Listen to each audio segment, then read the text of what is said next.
Welcome to Two Taps and Friends. Grab your favorite drink, get comfy, and let's dive into another episode of Two Taps and Friends. Welcome back to Two Taps and Friends. Daniel Rosenberg here. Today I have a special guest, colleague, and friend of mine. In the personal injury world, he is a savant, a guru. I have Michael Herman of Britto and Herman Injury Lawyers. Welcome, Michael. Mr. Rosenberg, great to see you, my friend. How are you? Call me Danny. You're my friend. Thanks for coming on, man. I thought it'd be great to have you on. I've known Michael for years now. It's hard to find lawyers with similar work ethic, where you're just literally on go all the time, and this guy is on go all the time. So if anybody I know or gets injured or has injuries, he's one of the guys, the guy to go to. And welcome. Thanks for coming on. Absolutely. So, Mike, give us some background. How did you get into doing what you're doing, where you are now? Talk a little bit about where you were and where you are now. Depends how far we want to go back, but I mean, when I was 18, I knew I wanted to be a lawyer. So I interned with a judge in Baltimore County who happened to graduate from my high school years prior. Okay. He was nice enough to let me spend about a month in his courtroom, and I was hooked. I mean, it's fun, it's interesting. Oh. You're helping people get things done, accomplish things that they can't do on their own through the legal system. Right. And I knew right then I wanted to be a lawyer, but I thought I wanted to do what you did, Danny. Criminal defense. And the world sometimes takes you in a different direction Oh, when you're not expecting it. Oh, yeah. So how did you get into personal injury? Well, so I first started to work for a criminal defense lawyer, one of your colleagues in the Fort Lauderdale area. Okay. He would get some calls from personal injury and send them out to some different people, and so I started to take an interest in that. And then I had some friends go to work in the defense world, learned a little bit about insurance defense, figured out that's probably a great place to start. Right. And so ultimately my first job out of law school, instead of being, at the state attorney's office or PD, going that criminal defense route, I decided to go work and defend insurance companies. Oh. As scary as that sounds now. Right. That's what I did for the first. I'm joking. For the first several years You had of my to learn. career. You had to learn from the dark side, right? And that's what you do. I mean, you learn how to gain the trust of an insurance adjuster. Ultimately, you don't know who you're going to get. One insurance company has, a lot of them have hundreds and hundreds of adjusters. And so you really got to learn how to deal with that individual personality. Where are they going to be in terms of how are they going to operate? How are they going to offer money? How are they going to evaluate a case? Right. And it's unfortunate that not every plaintiff lawyer had the opportunity to go work On the at a other side. defense firm and kind of peek behind the curtain a little bit, but I think it's invaluable. My partner and I both did that for a long time. I did that for about 8 years. He did it for about 16, 17 years. And it really helped. It helps a lot. I mean, just for the layman. So when he was using words like adjuster, just to explain to the viewers. So Sure. when a claim comes into an insurance company, it gets assigned to what they call an adjuster. And that person's job is literally to evaluate the case and really to try to get out of paying. It's what, I don't want to generalize, but that's what they're trying to do, is get out of pay. They're the ones that, while the case is in the beginning stages, is dealing with the attorney. And deciding how much to pay is the most important part. Behind the scenes, they're evaluating every piece of paper you send them. They're probably putting it into a computer, like a ChatGPT type system they have. And, they're deciding a number for you. And if you get John or you get Sally, that number may be vastly different at the same insurance company. Right. So. It's the same like when there's some prosecutors that, in my field, prosecutors that become defense attorneys, and a lot of them become good lawyers eventually, but some of them really, it takes a lot of learning, when you've had the opportunity to know both sides. And look, defense attorneys don't really see behind the scenes in prosecutor's office, but you work with prosecutors a lot. There's a lot to be had with the experience. And with the adjusters, it literally night and day depending on who you get, right? Same with prosecutors. It depends on the personality, it depends on all that kind of stuff. So I think the research is definitely, not the research, the education you had by doing. How long did you do it for? I did that for 8 years. I did defense work. Wow. Mostly, defending slip, trip, and falls, premises cases, people injured at shopping centers, condo associations, things like that. So, So we learned a lot about, some cases were, very simple, some very complicated. But I think the biggest thing I learned from doing the defense work, which I'm sure you know as well, you get way more bees with honey than vinegar. And right. So, even on the plaintiff side, my goal is to befriend that adjuster, help them understand, why I'm advocating for this client this way. Try to take that case out of the box of a person with a neck injury or whatever it may be, and this is how much they should get. And I think that being nice and friendly to adjusters, leveling with them, having that prior experience of earning their trust is so invaluable. I'm sure that you do the same with state attorneys. I mean, that's just life, and anything that you do, like if you're just real and you're having honest conversations and you're like open and friendly with them, and especially if you know what you're doing and you know what you're saying, it makes it easier. Like you understand what their job is, right? It's like with prosecutors, I understand what their job is. I might not have done the job, but I know how I know how I would do the job. I would be aggressive on certain people too. Like I understand, you have to understand certain prosecutors, they're going to go hammer certain people. Certain adjusters are going to go hard on certain kind of injuries or not, I think that's it's in anything that you do, I think that's the most valuable thing. Just be cool. I tell people, be cool. Just be cool. It's not hard. Be cool. Don't be a dick. If you're a dick, it doesn't really get you that far. Big lesson for young lawyers too, because coming out of law school, they're kind of training you, they're rah-rahing you fight. up. Yeah. You pass the bar, like I'm here to fight. I'm ready for the fight. I mean, it is adversarial. Your interests of your client are far different than the interests of the client on the other side. And so, if you are nice to people and they understand it takes that shield down, that adversarial shield that's natural in our business, and helps you get things done, which is why we're here. Right, and two sides, both fighters, people that fight a lot, will start this way. Naturally, that's a progression. Is if you fought enough and you've been in enough wars, you know when it's necessary and when it's not. Correct. Right? Because war gets ugly, right? Like a fight gets ugly, litigation gets ugly, and it gets difficult. So there's no reason to go there unless it has to. We've all had the I can't sleep case for sure. Oh my God, I have those so many nights. Like I can't. How many times I was just saying I had a trial partner on here the other day on the podcast. Yeah.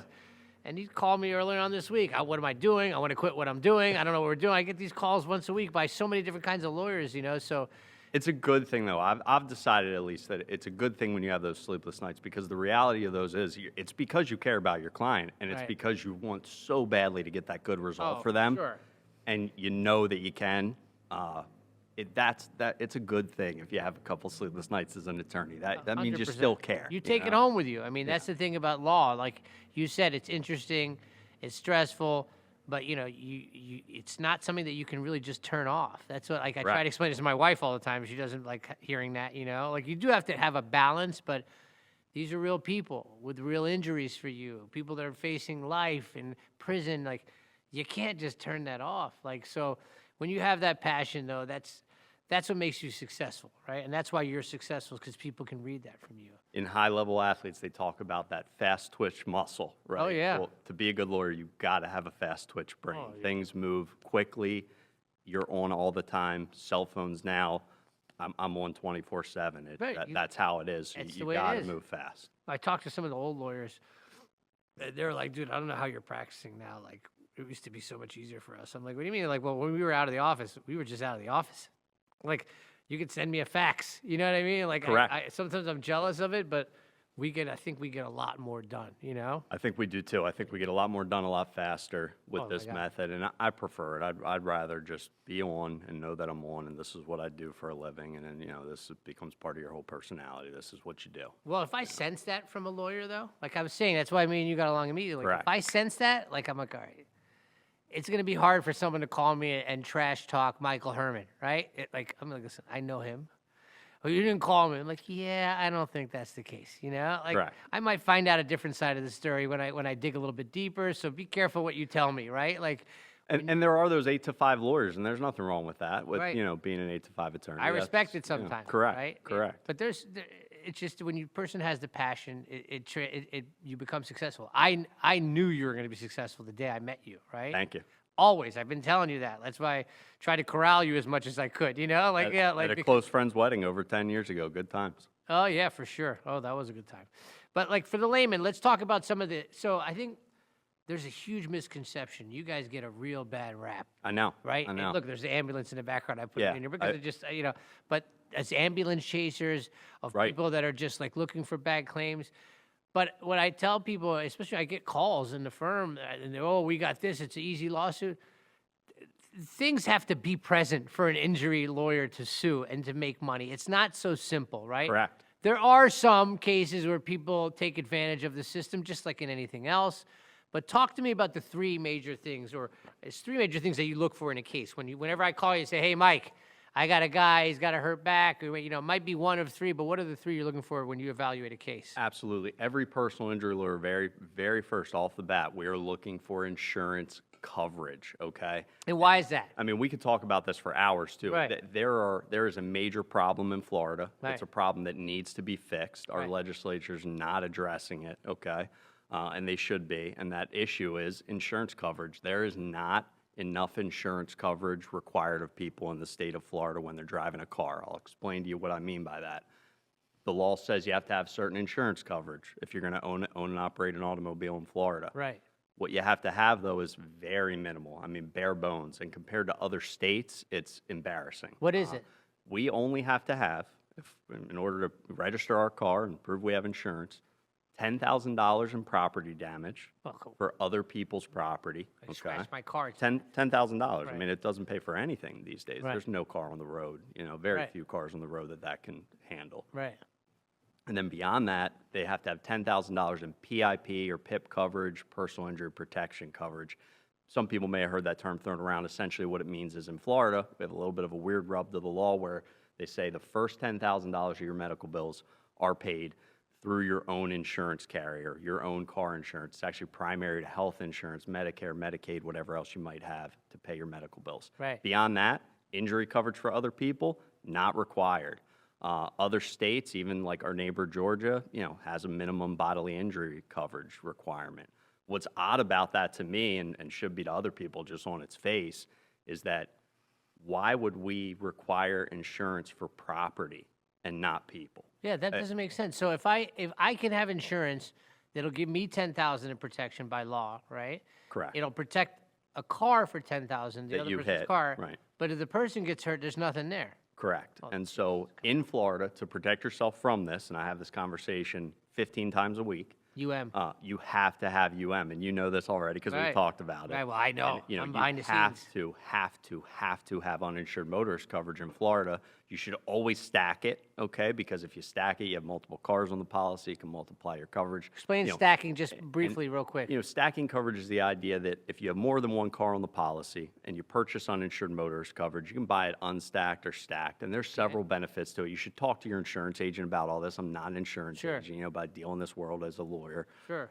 But ultimately, if you have that UM stacked and you have two cars on the policy, say you have a $50,000 UM policy, Right. and it's stacked by two cars, it'll multiply it by two. It'll turn it into $100,000 in coverage per person, and up your limits. And it's a relatively, it does cost money, but it's a relatively inexpensive way in the full scheme of your cost of your policy, inexpensive way to double your coverage. Right. Insurance companies don't want you to buy stack coverage. They try to, figure out ways not to get you not to. Right. But ultimately you have that option here in Florida, and so everyone should buy that coverage stacked. Something else it can do is if you have another car, another policy that you own, maybe you have a motorcycle, something like that, stacking UM coverage can sometimes follow you there. So obviously talk to your insurance agent about this. I'm not an insurance agent, I'm an attorney, but these are coverages that you have to have. And unfortunately, in Florida, the legislature has just failed us for the last 30 years, and they haven't upped the amount of the property damage. It should be, 25, 50,000, and they haven't added bodily injury. So again, what does that tell the people of Florida? They're sending us a message through their actions, right? And the message they're sending us is that they value property over people. Right. They want to make sure that if you take their stop sign out, the municipality gets their money back.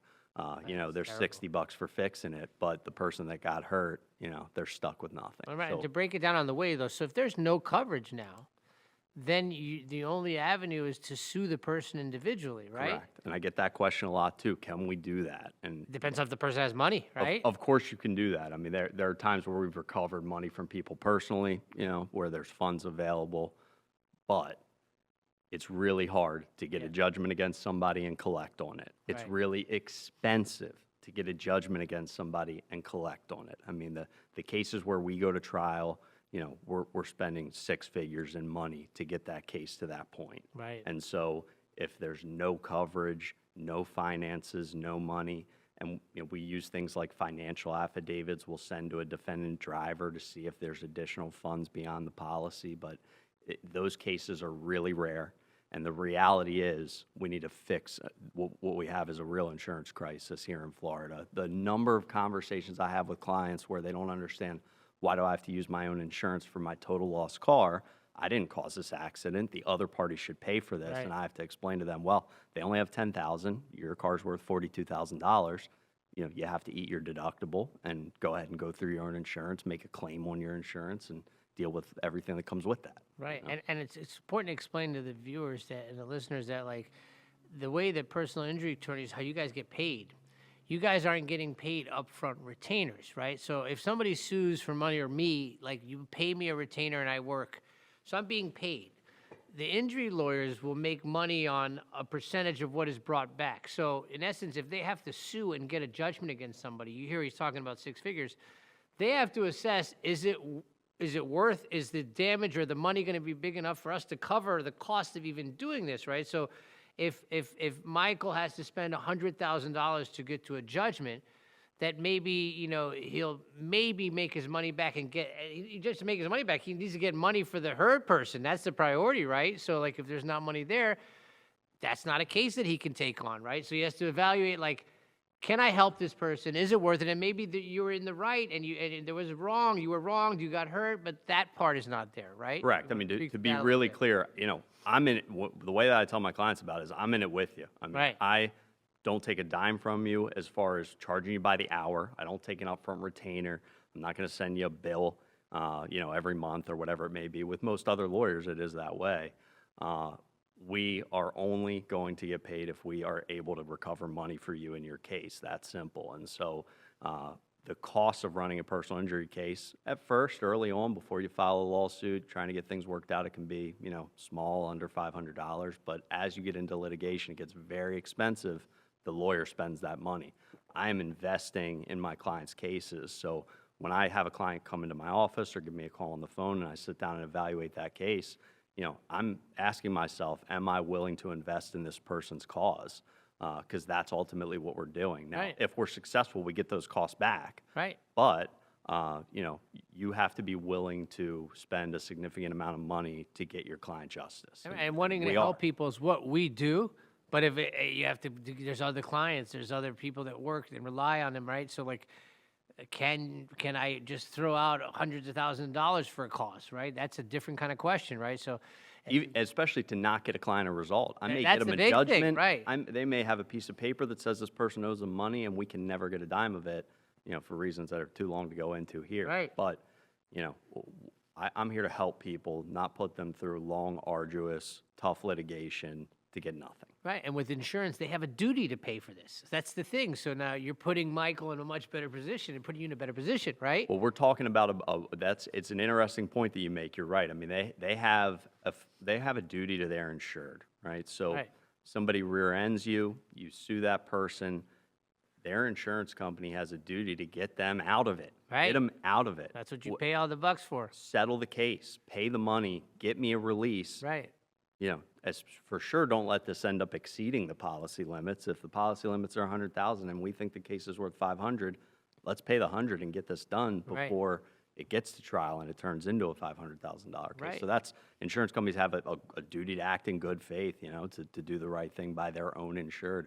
When you have sometimes you're making that claim against your own insurance saying, I want the policy limits for my case. And, they have a duty to you, but at the same time, they're an insurance company and they fight you. Right. So that underinsured motorist, like he's saying, like if this happens, the other person or a hit and run, or the Correct. person is just broke, doesn't have insurance, or is driving on a suspended license, or is it, it's a mess. It could be anything, right? Forgot to pay the bill, gave the cop old insurance, was Exactly. driving a friend's car and pulled the first thing out of the glove box they saw, and, it's expired. Right. If you have this, you underinsured motorist or uninsured motorist, then your company has to pay the difference. So nobody's out money. I mean, other than the insurance company, and sorry for the insurance company, screw them. They take enough money from us, right? They should be able to pay for this. Not screw them. They serve a function too. They You know get what I paid every month or they cancel Right, your policy. Right. So. I get it, right? So that's a big thing. So that's part one, right? Coverage. Right? Correct. What is the next thing you look at, Absolutely. Well, I kind of alluded to it earlier. I'm evaluating the quality of that client. I mean, how serious is their injury? How much time and effort is going to So be the required of damage this? is what you're talking about, And right? we're looking at damages. So, Right. you know, I tell clients we want to work backwards. Okay, so let's start at a trial. Let's pretend I'm in front of a jury right now, Right. and I'm explaining your damages. And there might be things I asked for, and the judge says, "Mr. Herman, you can't do that," you know, or the opposing counsel objects.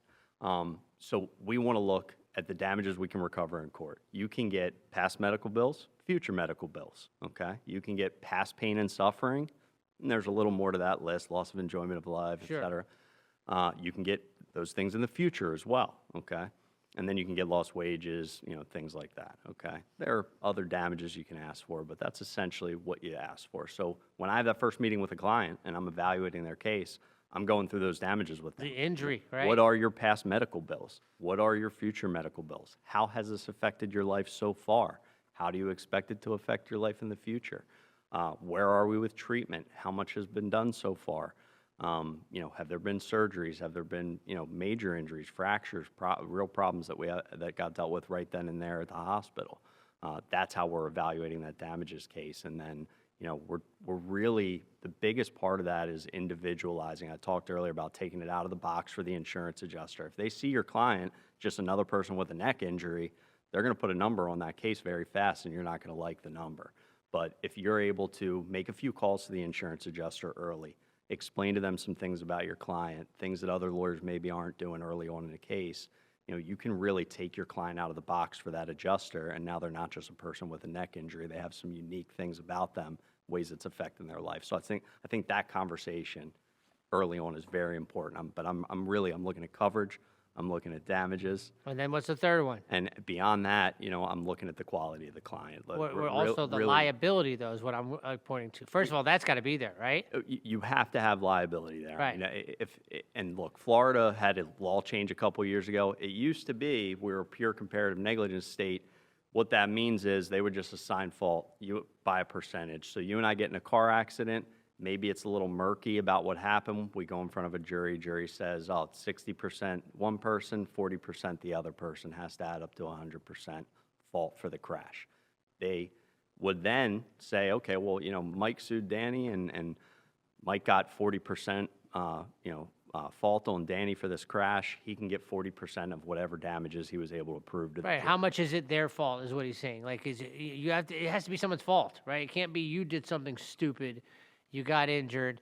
Like, all these things have to be there, right? So Correct. And now the law's changed significantly. I can no longer, you know, if I could put 10% fault on you, I could recover 10% of my client's damages for them. And so sometimes there were, you know, cases where it's worth doing that for our client. Now, if you are, you know, more than 50% at fault for a crash, you cannot recover anything. So you have to have the threshold come in at, you know, at 50% or less. So you got to be under 50%. So it has to be more their fault than your fault. Correct. Just for the layman, Ju- right? Just to even make it worth moving forward on a case, you know, and so that changed things a lot 2 years ago. I think that change is probably for the better, because those cases where somebody's a majority at fault for the crash, they probably should not be able to recover, you know, and so I think that was probably a good change, but important to know. You can't rear-end somebody and recover unless there's some really strong facts in your favor. you Right. know? So, and then is that something that you are able to argue with the as far as liability? You're able to argue that with the insurance. It's not. Does the officer just decide it when they come on scene? Talk about that a little bit, because people say, well, on the report he wrote it was my fault, but I don't. That's not the all and be all, right? Many cases I have that are he said, she said situations. Right. You've got person on one side saying I had the green light, person on the other side saying the same thing. Right. Police make a snap decision at the scene. They just want to get out of there, to be totally honest, unless Right. there's really severe injuries. I get it. And so, you know, that's what they do. They're going to put somebody as vehicle one. Vehicle one's the at-fault vehicle. Person one's the at-fault driver. On that driver exchange they give you at the scene, insurance companies will then make decisions based on that, in addition to statements from the parties. And so, you know, if you are put as vehicle one and it was not your fault, you should get a lawyer early so you can prove that. It enables me to get out things like 911 requests, which disappear. Those tapes disappear after a while. Body cam, dash cam, different things. Go out to the scene, get a local business video. You know, it's important for me to have that case early, because if that client calls me 6 months down the road it might be too late to go gather that evidence. Right, but it definitely helps if they write that you're not at fault, right? It's just one more factor to argue for you, right? One less thing to fight with the insurance company about, and makes it much less likely you'll end up in a lawsuit, because the main goal of all this is to get your case done without having to file a lawsuit. I don't want to put clients through litigation if we don't have to. It's much more convenient for them to have their case done, in 6 or 8 months without a lawsuit. Right, but like the major thing that I wanted to come out of this is that people understand that so many things have to happen for this to happen. It can't just Absolutely.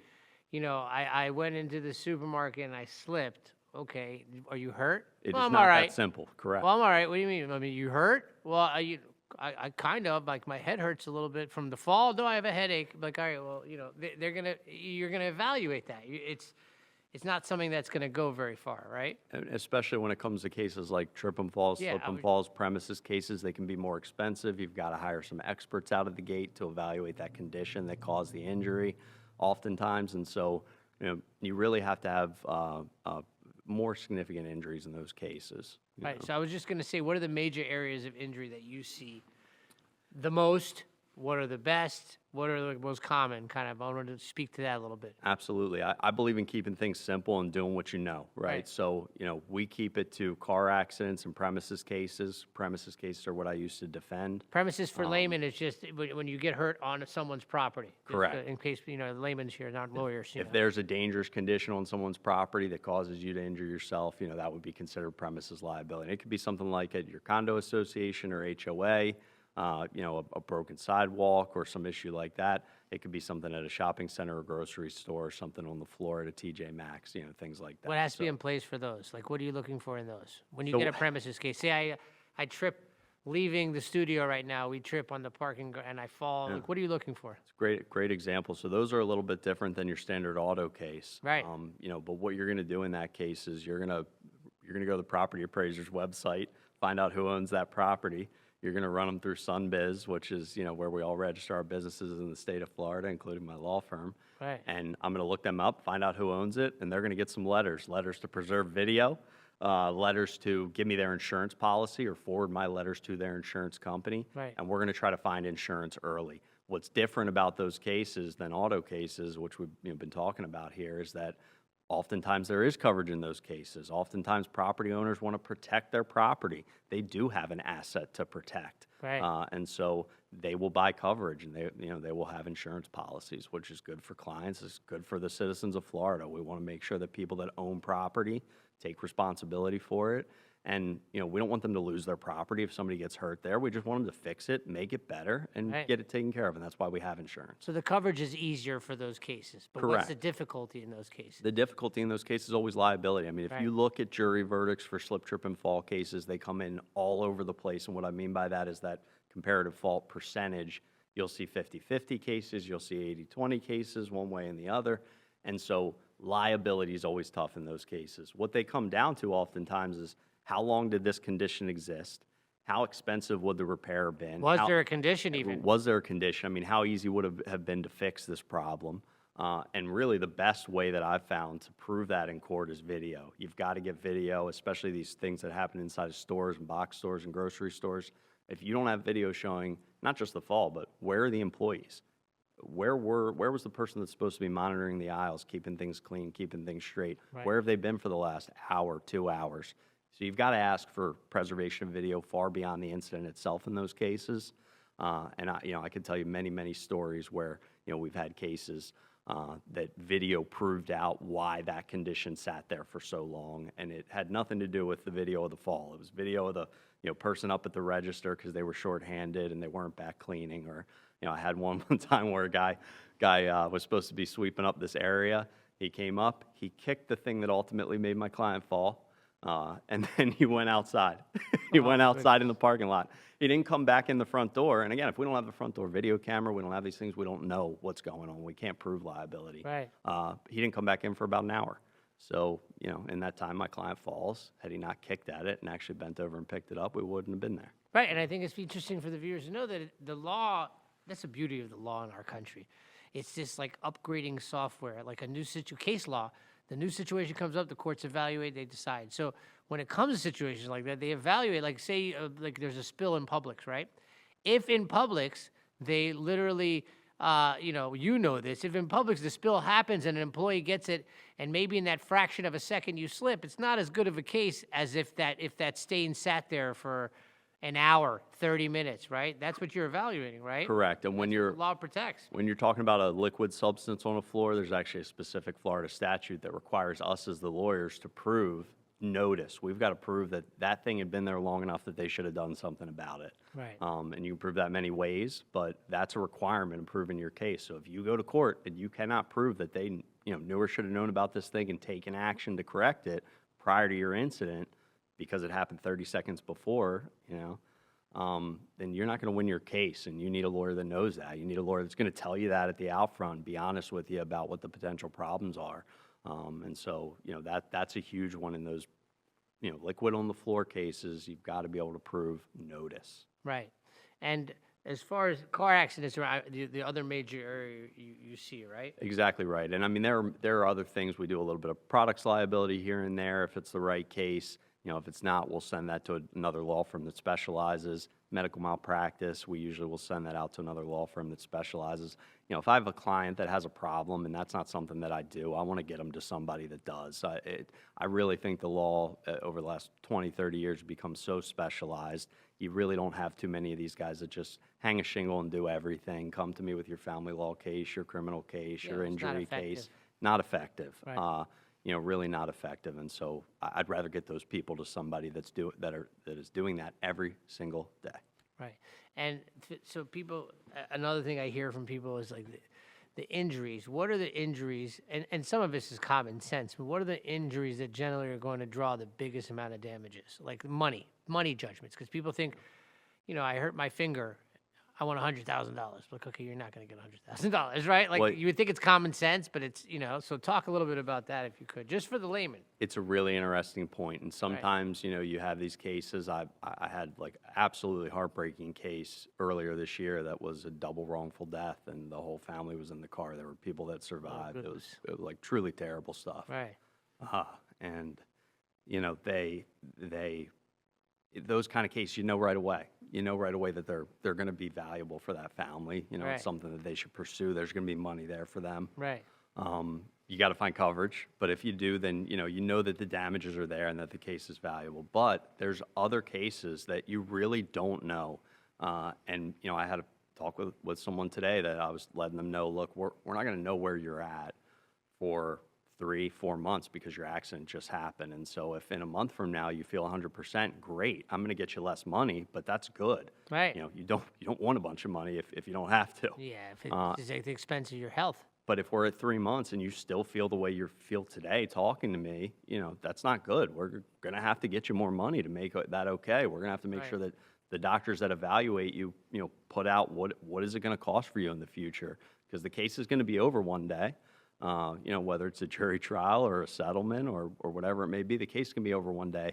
You need to make sure that you have money for the rest of your life to treat these injuries. And it takes time, Danny. I mean, it might be a year later when somebody finally realizes, I can't live like this anymore. I have to have that shoulder surgery or that knee surgery that I've been trying to put off, for an injury from an accident. And so that's the long answer. I mean, it really, some of these cases take a lot of time for the injuries to be fully developed and understand what my client's dealing with. Yeah, I think that's interesting because, like, I'll send cases over to you, right? And then I'll have the person call and say, well, it's working. It's just taking time. It's like, listen, they got to remind them, like, this isn't just like some money transaction. Like, the idea is like to compensate you for where you are. Correct. And if you're still being treated by a physician who's trying to make you better, then we can't ask for money yet. How can you ask for money? How can they're not, until you're done treating, Correct. like, you don't talk to, you talk to them, but you're not going to talk to them about this. You're not going to have that hard conversation with the adjuster, right? Right. Right. Well, when clients have an immediate problem, I mean, everybody that calls me, they just got in a car accident or they just had a fall, they're hurt, they need things done, they need a car, they need car repairs, et cetera. They need things right then and there. Right. And so you have to be able to provide that to them. Yeah, well, the car repair makes sense, right? They need their car, they got to be back on the road. But the injuries, like people, I always find it funny that I have to explain to them, like, listen, if you don't even know where you are, right? If you don't know where you are, the idea that, Mike, what you have to do is assess where is this person going to be for the rest of their life with this, right? And if there is coverage, if there is money to pay for the injuries, then the worst thing you could possibly do is settle rush. your case early and Right. rush it, because you got to let that develop. You need time to see where you are long term, because we have to get you money for the rest of your life. We can't come back in 10 years, even if we had a jury trial. We can't come back and say, Judge, now I need a surgery. It's been 15 years. You have to ask for that money now. And if the insurance company doesn't agree with you or you fight, you don't think that the offer they're making, the next step, you have to file a lawsuit, right? Correct. Right. So, I mean, that alone, what, a year at minimum? You know, it's interesting, Danny. It used to be I'd notice a case for a jury trial after we were in the lawsuit, and I'd get a jury trial. Sometimes the deadlines would already be passed because I'd have a jury trial 3 months from now. Nowadays, things are much different. We had the pandemic, put courts way behind. We had this law change about 2 years ago, put courts way behind. And the problem there is, now you got 18 months from the day that you file your lawsuit. So if you have the kind of case that I don't think is going to get resolved without a lawsuit, meaning, it's the kind of case where we're going to have to fight for every dollar that you deserve with this insurance company. Oftentimes, those are the more serious cases where people have really severe injuries. Right. They don't pay until the end. They just don't, unless the coverage is, not adequate. And so, in those cases, you really have to get the lawsuit filed early, Danny, and you don't want to maybe mess around with the pre-suit. You don't want to make pre-suit offers. You just want to get right into the lawsuit oftentimes. Right. You always want to provide the insurance company with everything they should have to evaluate the claim as early as possible. But a lot of times we skip that pre-suit process, go straight into suit because we know it's going to be 18 months. I don't want my client to wait 3 years for their case to settle because, we pre-suited it for a year. Right, and I think it's funny how where we are in society now, where there's this conflict because if you sue, you end up in front of a jury, right? And when you end up in front of a jury, there's the stigma that like injury attorneys are just out here stealing money from people. But then on the other side, that everyone thinks of insurance companies. Look what happened with the one guy that got executed, the insurance adjuster. They're the CEO of the insurance company. They have this they're both bad people, right? Not the best public perception for either industry. For either industry, right? So it makes it difficult. I imagine it's very difficult to pick a jury. Like I pick juries. I can't imagine how difficult it would be to pick a jury for an injury case. What are you looking for? My firm's in trial right now. Right. We're a firm that believes in going to trial and trying cases. Sure. It's the way that you get an insurance company to take you seriously. My law partner's a board-certified civil trial lawyer, Right. Which means he's tried a lot of cases. He's passed a tough test, and he's been board-certified by the Florida Bar in civil trial law to go try these types of cases. Right.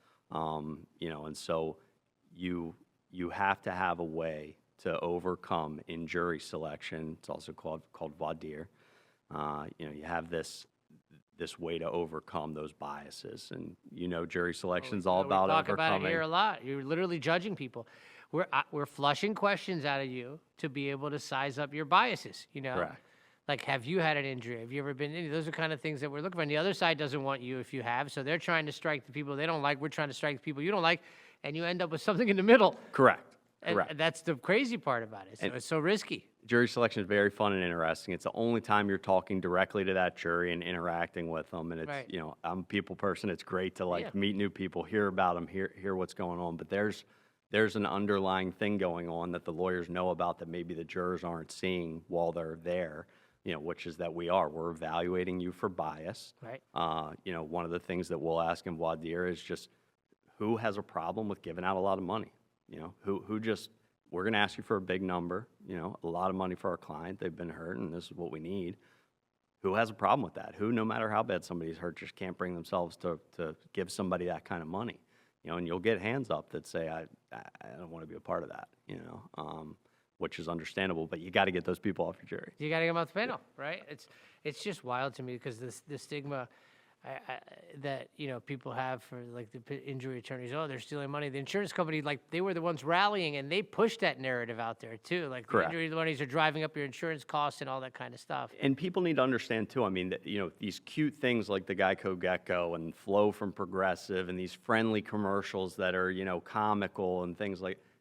they're trying to make auto accidents seem like they're not a big deal. It's Right. just a little fender bender. The gecko pops out and takes care of it with a check. They are trying to, Minimize it. they're trying to minimize the reality of car accidents, which is that they're absolutely devastating for people's lives. Right. And so they are playing a grand psyop on people, insane. to make you think that, these aren't that big of a deal. Maybe you don't need a lawyer. Maybe all that's a little ridiculous, and can't you just get your car fixed and move on with your life? Well, of course they want that. It's going to save them a ton of money. But it's not going to leave the people of Florida off in a better place. Right. You remember the McDonald's case that everybody brings out? Person got paid for getting burned with Correct. coffee. Did you ever see those pictures from that injury? Correct. I mean, when you actually look at what that person went through, I mean, Unbelievable. they Just had for the a viewers, real if you injury. haven't, Google it. Google injuries from them, because people say, "Oh, she's sued for cup coffee being spilled on her." What was the degree of the coffee? The temperature was something insane. She had third-degree burns. What Right. was I the mean, se- it involved her groin. I mean, it was real serious injuries that Oh, she my had there goodness. that were life altering. I mean, it affected her, her life. some of the grossest pictures I've seen. I so can't believe it. So you definitely don't take Danny I's word for it. Check that out online You yourself. just But Google a quick Google search, McDonald's coffee injury, and you'll see it. another great example of how, the surface issue can kind of get run with there, that this seems frivolous or silly, and if people are already thinking that those types of cases are that way, then they may interpret that situation as being one of those types of cases. But the reality is it's not, Right. and so, it really does come down to facts. Facts are our friend as plaintiff lawyers, and so it comes down to what actually happened. Right, and the thing is, people, everybody, like Michael, my trial partner, comes on here a lot and talks about, everybody wants a tough judge, until it's your kid, until it's your son. So, like, the injury, until it happens to you, and when it happens to you, they're going to want this representation. They're going through an injury, they need it. So it's a big service that you provide to people. One of the most common things that people tell me when they first get on the phone with me is, and this is the first thing out of their mouth, I never thought I would have to call somebody like you. Exactly. You know, And then they do. But listen, thanks for coming on, man. It's always a pleasure to have you on here, dude. My friend, and I'll be talking to you plenty, I'm sure. I'll have you back on. Maybe we talk about some more specific things, but I think this is a good place to break for the viewers so they can kind of get a overall of the industry a little bit, get to put a face to it a little bit, your face now. But this is Mike Herman. He's the best of the best. Britto and Herman, go check them out. They're online. You want to give a plug to your firm? absolutely. Check out Britto and Herman Injury Lawyers, BrittoHerman.com, 561-835-5555. If you're injured in an accident, you can press 1 and you'll be connected to a lawyer. Big difference about our law firm. If you have a new case, you're going to talk to a lawyer. I'm not going to pass you off to a paralegal or staff member for that intake. You're going to talk to me, my partner, one of the lawyers at our firm. Great time, Danny. Always love seeing you. Thanks so much for having me. Of course. And thank you to all the viewers and listeners. Thank you for watching Two Taps and Friends. I'm being told, if you could please like and subscribe. I'm being told I have to tell you this every time. We're on YouTube, YouTube Music, Spotify, Apple Podcasts, iHeartRadio. We're literally everywhere. Thank you guys for listening. Hopefully I'll have Michael on again. Thank you all. Love you all. Goodbye. Cut.